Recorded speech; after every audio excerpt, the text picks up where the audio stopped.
Okay, guys, it's summer fun drive time at the Scott Horton Show. Bills are piling up and equipment is wearing out. So here's the deal. Anyone who donates $50 or more gets a chance to win a week's vacation for two to Costa Rica. Drawing is July 15th. Winner, go whenever you want. See more details at scotthorton.org/raffle. Anyone who donates $100 or more gets entered into the raffle, plus a 1-ounce silver QR code commodity disc from commoditydiscs.com. And the first 25 people to donate $100 or more will also get a copy of Your Money or Your Life, Why We Must Abolish the Income Tax by Sheldon Richman, or the audiobook of Lou Rockwell's Fascism versus Capitalism, narrated by me for free. Stop by scotthorton.org/donate or scotthorton.org/raffle for details. You can also sign up for monthly donations by way of PayPal, per interview at Patreon, support with Bitcoin, and shop through scotthorton.org/Amazon. And thanks. Okay, guys, welcome back. I'm Scott Horton. It's my show, The Scott Horton Show. I got Reza Marashi on the line. He is at the National Iranian American Council. That's niacouncil.org. They're with Trita Parsi and forget the other guy. He's real good, though. Anyway, so he's written a couple of good pieces here. Ending the Iranian-Saudi Cold War. That's at the Cairo Review of Global Affairs. Ending the Iranian-Saudi Cold War. And then this one brand new at the National Interest. Iran nuclear talks, clearing the final hurdle. And that's where I want to start. Welcome to the show. How are you doing, Reza? I'm doing good. Thanks for having me. Good. Happy to have you here. Hey, so the final hurdle, sanctions relief and inspections and verification, you say, both of which are resolvable? I think so. And the reality of the situation is that both sides are essentially looking at a Chinese menu of options here that can solve the technical problems that are preventing solutions on both issues, sanctions relief and inspections verification. So now it's up to political leaders to find solutions that are feasible for their needs, both in Washington and in Tehran. That's not easy to do. If it was easy to do, it would already be done by now. But the clock is ticking. Both sides would prefer to get this done sooner rather than later. But there's going to be a lot of haggling between now and June 30th, or perhaps a few days even after June 30th, when they try to seal this thing and get it done. Well, and by the way, if they need another couple of few days, is that going to be that big of a deal? I don't think so. I think what we're really looking at here is July 9th, because Congress comes back into session on July 10th. And if nothing is presented to Congress when they come back into session, Congress has the ability to extend its review period of any deal that's signed from 30 days to 60 days. And if you have a longer review period, that could add additional layers of complication to a negotiation process that's already very complicated. So I don't think the Obama administration wants that. I don't think the Iranians want that. So it's going to affect the calculus. But that being said, that does not prevent the possibility that this could go beyond July 9th or 10th. I don't think either side is going to agree to a deal that they don't feel meets their needs. And finding solutions to these problems technically is possible. I think politically is also possible, but the politics on both sides is where the real complications come in. So leaders have to be willing to take risks for peace in order to make this thing work. Mm-hmm.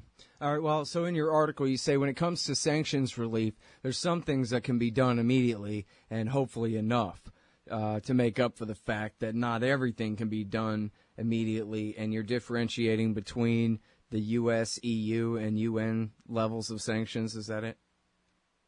Yeah, I think that there's a variety of things that can be done without the White House having to go to Congress and ask them to lift sanctions. This Congress has not played ball with the White House really on anything, foreign policy or domestic policy. So the Obama administration is going to have to look into its toolkit to see what it can do on its own. And, I think it has a couple of options that would be relatively appealing to the Iranians, at least for the first phase of a deal, because this is the deal that's going to be multi-phased. And that ranges from unfreezing Iranian assets and returning them directly to the Iranian government. We've had various assets frozen from anywhere between 30 some odd years to 3 to 4 years. and removing different designations of Iranian individuals and entities that had previously fallen under sanctions designations, to waiving sanctions that are already on the books. If you add all of these things together and you front load a deal, that could provide substantial relief in the beginning. It's not going to be the end-all, be-all. It's going to require a lot more hard work on the part of the United States, but it would be an important first step to demonstrate our commitment to diplomacy. Yeah, in other words, the Iranian side, they need to be able to go back to the rest of the politicians in Tehran and to the Iranian people and identify some wins that they achieved before they're going to do their part at all. And in fact, as you say in the article, they've already gone, way beyond their fair share under the interim deal, but now it's time for the payoff or they're going to be in trouble. After all, it's just their John Kerry over there trying to cut this deal, right? He's not Iran, he's just their foreign minister. It's very much a situation where if both sides don't feel like they're getting what they need, then the process is not going to be sustainable, and a deal won't be sustainable. And it's very much a process where the Iranians believe that they gave more than they received when the interim nuclear deal was signed. Now, right or wrong, perception is reality when it comes to these negotiations. So, yeah. Well, they have a pretty strong case to make on that point, it would seem like to me. And, and I think that's going to be probably the trickiest issue to try and resolve, sanctions relief, because Iran has already agreed to make a variety of limitations on the various technical aspects of its nuclear program. Not all of the kinds of concessions that the United States would like to see, but far more than any U.S. official could have possibly imagined 18 months ago. And it requires a certain level of intellectual honesty on the part of U.S. officials to acknowledge that. So I give the U.S. officials who do acknowledge that a lot of credit. Yeah. Well, and the ones who refuse to acknowledge it, I think, look pretty foolish, because when they announced that agreed framework, the last big hurdle, it was pretty impressive and, beyond what I thought that they would get. And, that's for sure, at least at that point anyway. And so now that brings us to the other part of what you're talking about here in the piece, and that is how far the Iranians will allow the inspections and verification to go. I mean, ultimately, they're I guess, literally to re-sign the additional protocol to their safeguards agreement, but they're going to have other subsidiary arrangements and agreements. To what degree, I don't know, I guess. But there are obviously some places for some real confrontations here, because at least in the past, the Americans have demanded access to things that are only tangentially related or, kind of secondary to anything that's really under the IAEA's purview for investigation. Actual nuclear materials in machines, being introduced into machines. But we want to look at your military bases and your missiles and your centrifuge factories and all these other things. And do you really think there's enough splitting the difference and middle ground and compromise room there between past American demands or whatever they're demanding now and what the Iranians can be, reasonably expected to accept? I think so, because neither side wants this process to fail, first and foremost. And beyond that, I think that there is an increasing acknowledgement on the part of Western countries that Iran's nuclear program is already the most heavily inspected program in the world. The additional measures that will be brought in if and when a final deal is signed is going to add to what is already the most heavily inspected program in the world. And those things will be locked into place, not just for 10 years, 15 years, but some of them for the life of Iran's nuclear program. So to sacrifice what would clearly be a net gain in an unprecedented fashion in the history of inspections and verifications regime over a few issues that relate to sovereignty, sensitivities, or whatever other classification the Iranians might describe it as, I think would be a mistake. So finding a way to split the difference here where we can say with as much certainty as possible that every link in the supply chain of Iran's nuclear program is monitored from start to finish, while also allowing the Iranians to maintain sovereignty and be eventually treated like any other country with a nuclear program in the world, is going to have to be the end game here. And there's a couple of different roads that can get the two sides there. It's just a matter of them, again, finding one that's politically digestible in both of their respective capitals. Mm-hmm. Well, from my point of view, it seems like Obama is much more invested in this. He and Kerry both are much more invested in this now than they were in the past. They were more willing to declare failure, I guess as Gareth Porter put it, as long as they could make it Iran's fault as best they could. They were perfectly happy to throw their hands up and go back to the horrible status quo as best they could. But it seems like now they really do have the political will, at least in the White House, to push this thing through. I guess we'll still, like you mentioned, got to see what Congress does with it. But anyway, reasons for real optimism. And when we get back with Reza Marashi on the other side of this break, y'all, we're going to talk about the upcoming new and improved, possibly, relationship between Iran and Saudi Arabia. Hang tight. Hey, y'all, Scott Horton here for The Future of Freedom, the monthly journal of the Future Freedom Foundation at fff.org/subscribe. Since 1989, FFF has been pushing an uncompromising moral and economic case for peace, individual liberty, and free markets. Sign up now for The Future Freedom, featuring founder and president Jacob Hornberger, as well as Sheldon Richmond, James Bovard, Anthony Gregory, Wendy McElroy, and many more. It's just $25 a year for the print edition, $15 per year to read it online. That's fff.org/subscribe. And tell them Scott sent you. All right, guys, welcome back to the show. It's the Scott Horton Show. I'm him. Hey, all you people who listen to these interview archives on the podcast feed there, you do know they come from this live show I do, noon to 2 Eastern Time on the Liberty Radio Network, right? Yeah, it's true. You can hear the whole show archives at scotthorton.org, too, if you like. All right. Right now, I'm talking with, well, people tell me, you know what, I listened to your interviews for years before I figured out they came from something else. Well, god dang, I guess I should say that more often or something. All right, I got Reza Marashi on the line. He's at the National Iranian American Council. They push for peace between this country and that one. I like that.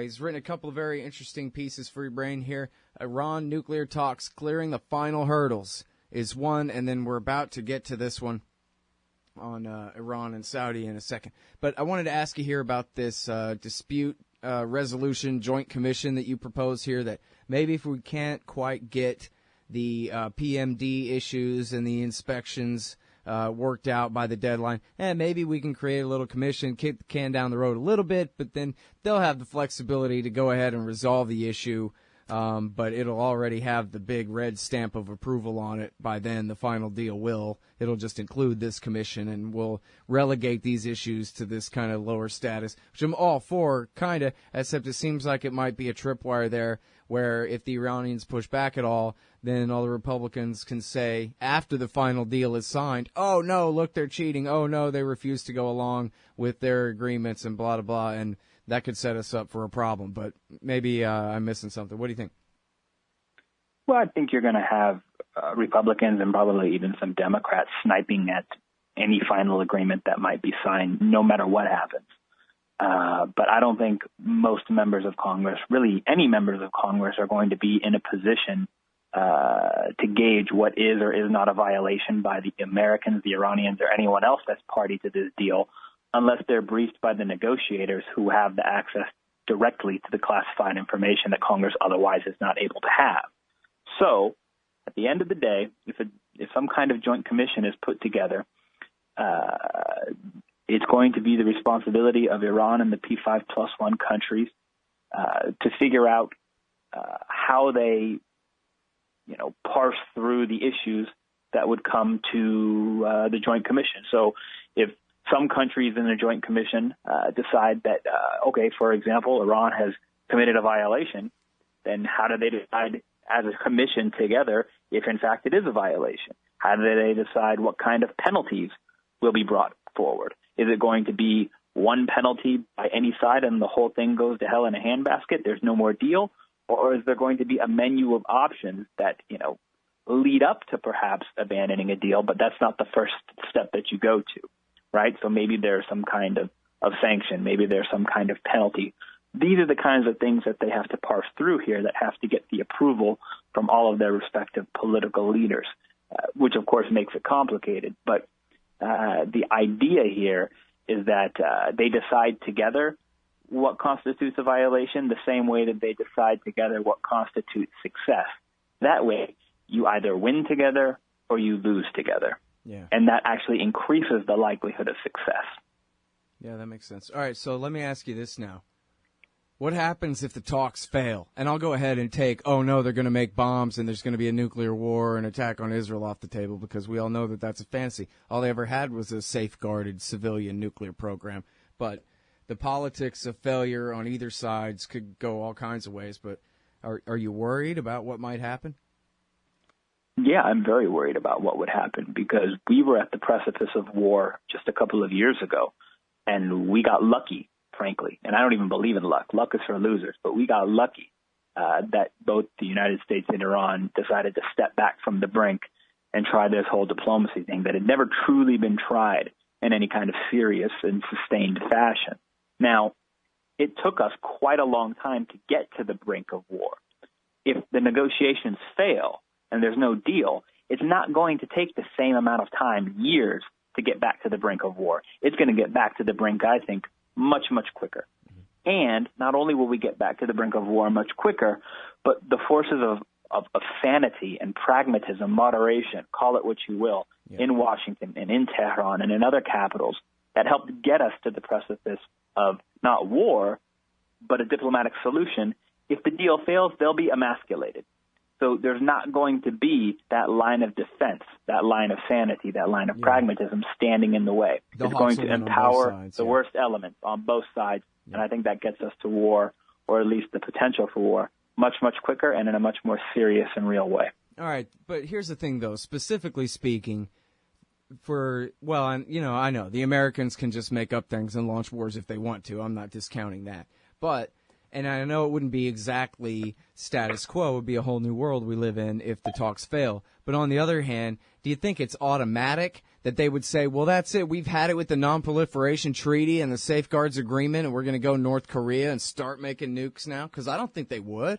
And it would take that to be even what amounts to not a good enough casus belli for me, but it seems like the kind of thing that would really drive the Americans to actually go ahead and bomb Natanz or whatever it is. I don't think that if a deal fails that Iran will immediately dash to build a nuclear weapon.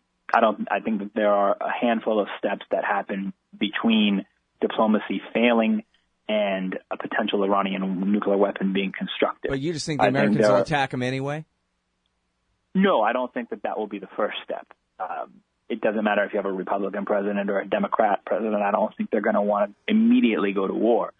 But what we've seen over the history of this whole nuclear impasse is that the United States will escalate the conflict through sanctions, cyber warfare, secret assassination, some punitive measure, and rather than backing down, the Iranians escalate in response.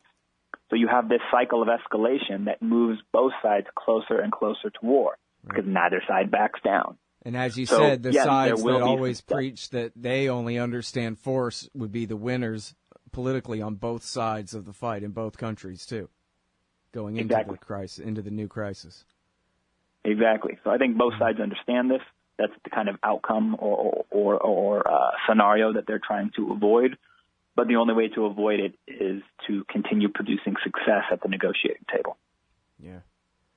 Man, well, I'm sure with it, it's always been unfortunate, I think, as Stephen Walt put it, that everybody who's actually not that concerned about Iran's nuclear program itself are all the ones who are most concerned that we get a deal, because they're, whether it's a fake casus belli or not, we know that it is one or could be one, could lead to a real calamity. And all the people who say that they're just obsessively worried about Iran getting a nuclear weapon are the ones who are always working to scotch the deal and prevent there from being these new highly expanded regime of inspections, making sure that just such an outcome that they stay nuclear weaponless, stays the reality of the situation. So, but again, at least, does seem to be a lot of momentum at the very top levels, at least, to get this deal done by the end of the month.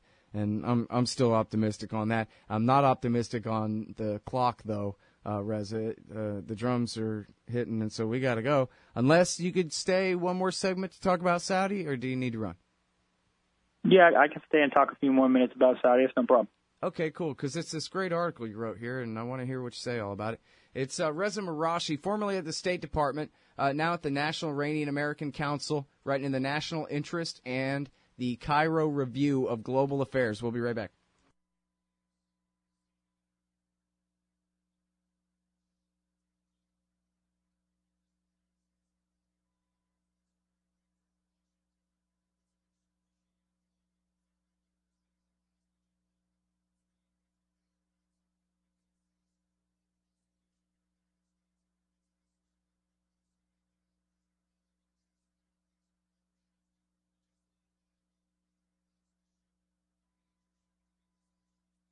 Okay, we got Reza Marashi on the line. He is at the National Iranian American Council. That's niacouncil.org. niacouncil.org. We were just talking about this piece, Iran nuclear talks, clearing the final hurdles. That's at the National Interest. And this one is at the Cairo Review of Global Affairs, ending the Iranian-Saudi Cold War. And actually seems like more of a proxy war being fought really ever since George W. Bush invaded Iraq for Iran back in 2003, as it's depicted in the State Department cables leaked by the hero Chelsea Manning. The Saudi king or ambassador, I guess, said to the State Department flunky that, oh, no offense, that I don't understand it. It was always you, me, and Saddam against Iran ever since the revolution. But now you've handed Iraq to Iran on a golden platter, not even a silver one. And I still don't know if he got the idiom wrong or if he deliberately was emphasizing it was even nicer than a silver platter, a golden one. But anyway, sure was right about that, and the Saudis have been back in the Sunni-based insurgency ever since in a massive civil war, which is now region-wide. And you're saying, hey, instead of this getting worse and worse, and maybe even eventually ending in a real hot war between Iran and Saudi, which would obviously necessarily involve the Americans as well, maybe they could get along. Really? Come on. I think so. And, you know, there's demonstrated history of the ability to get along. I mean, oftentimes when you look at the relationship between regional powers in any area of the world, whether it's the Middle East or Asia or Africa or anywhere else, you see the relationship between regional powers kind of oscillate between competition and confrontation. And we've seen Iran-Saudi relations go through both phases. And right now they're in the confrontation phase. Since Iranian President Rouhani came into office in 2013, his administration, with the support of the supreme leader and Iran's national security establishment, have tried to shift the relationship from confrontation to cooperation, you know, from enemies to rivals, if you will. And the Saudis have been either non-responsive or resistant to the idea for a variety of reasons. This is unfortunate because any durable solution to the conflicts that are burning the region alive right now is going to require buy-in from both the Iranians and the Saudis. If both sides aren't buying in, the problems will get worse before they get better. Yeah. All right. Well, now, so you talk about going to the Gulf and talking with some Saudis about the situation, and they sound pretty intractable. That's how they sound. And the unfortunate reality is that, at least right now, the rhetoric that they say publicly and privately largely matches. And I think that you have a new cast of characters in power in Saudi Arabia right now, new king all the way on down, who perhaps have a little bit less experience managing the affairs of not just the state, but also Saudi Arabia's foreign policy and national security interests. And they're going to have to learn the hard way that durable solutions require the buy-in of each country with the capacity to wreck the solution. You cannot impose your will on the other side. It only incentivizes them to respond and adversely affect your interests. So you're either winning together or you're losing together. This is a common theme in international affairs. It doesn't matter which two countries you're talking about. Yeah, they always treat this like a zero-sum game. If Iran is doing better, then it's at Saudi's expense. And I guess, I mean, there must be some truth to that, right? If the Saudis want to set the oil price here or there, if the Iranians are out from under sanctions, they can have a stronger hand in determining whether they want to go along with that or not. Something like that. I don't know, whatever. I'm sure you got better examples of the kinds of state power politics where maybe it is kind of zero-sum. They do have things to lose. But in terms of the population of Saudi Arabia or Arabia in general and Iran, the more, interaction of wealth and trade for everyone, the better, right? There's no reason that they should necessarily have to have confrontation at all.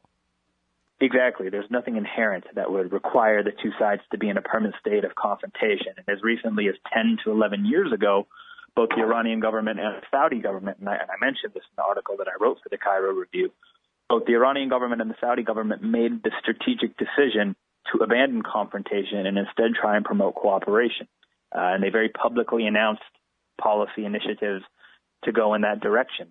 So the precedent is there. It just requires the foresight, the vision, and the courage for political leaders in Tehran and Saudi Arabia to readopt those policies. Mm-hmm. The Iranian leadership has adopted those policies. The Saudis have yet to adopt them. So we're going to need to see some kind of reciprocation, at the very least for dialogue. They've been cutting a deal. Saudi Arabia just needs to be willing to talk, and right now they're not. Yeah. Because once they start talking to the Iranians in some kind of serious and sustained fashion, this Iranophobia straw man that they've built up is going to come crumbling down. And they don't want it to crumble down yet. And that's unfortunate because it exacerbates the conflict the longer they perpetuate this.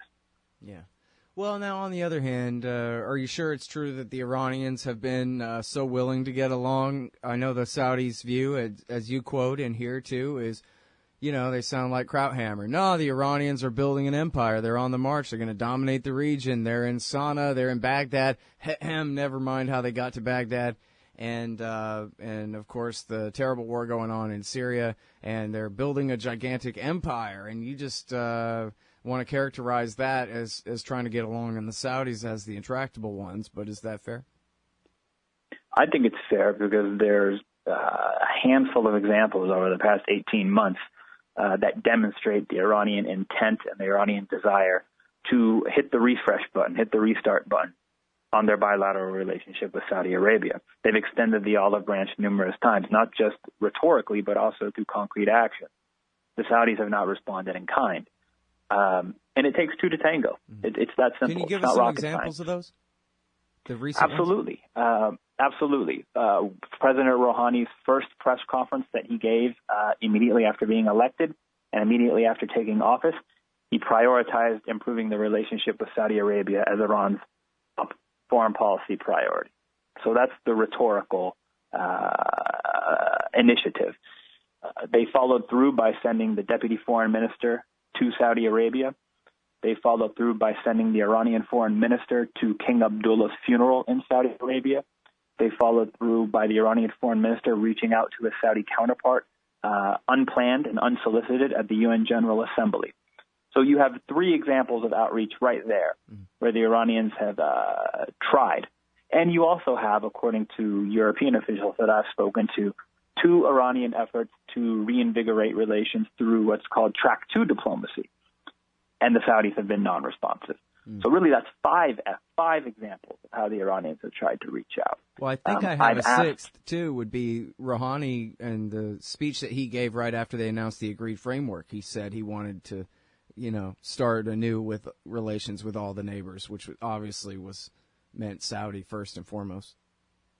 Sure. Yeah, you could say that, too. So at the end of the day, if the Saudis are going to say we need to see something tangible from the Iranians, so where they demonstrate their intent, they need to articulate what that something is. To say that it should be the Iranians, abandoning Assad in Syria, well, that's not realistic. That's what happens after you negotiate, not before you negotiate. So. Well, and the Saudis as far as them being behind the Houthis in Yemen, that's all a big red herring anyway. That's one of those drop the gun when they're not even holding one. Yeah, I think Iran's role in Yemen has been overblown, and the Saudis have, I think, intentionally over. And look, you don't have to take my word for it. The United States government has came out and said very openly that the Iranians aren't controlling the Houthis. So there you have it. Right, but.